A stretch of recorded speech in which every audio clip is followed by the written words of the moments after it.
NDC amanyoko no National Communication Officer Sammy Gyamfi ene wosena na Addo danko Akuffo Addo ene opania watena man show from amemo bremu and as independence ye ye hu free kwesi kokon nsemo no ono na awie adwuma no de nyame animu ni ohun so wobedwam so eno de sansemi etodwa.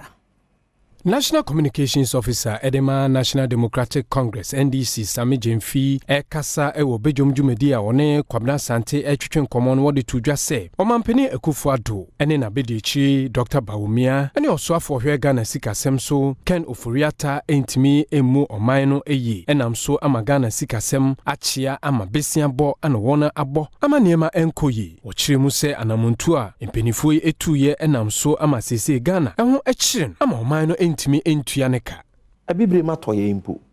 se Cote d'Ivoire fo mo ye hwena no so heya Burkina fo ewo heya Togo fo heya de ekoso wo Ghana no hwe neighbors ye hefa na bi koso sa minu ye wani fiyi wo hu se Ghana emre bi aba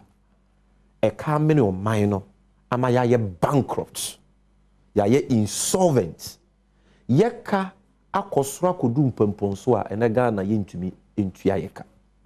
enti officially enkane no na omo ye adanko da dantrekese ye ka omo se yeboa ye ka ye mo se omo yeboa enei ka kum omampenye Akuffo Addo oni na bedi akiri Alhaji Bawumia ene ne maami nuaba na ohwe oman sikasem so Ken Oforiata omagye atum se Ghana ene eka amene yen a ye ntumi ntua yeka so officially 2023 Ghana ye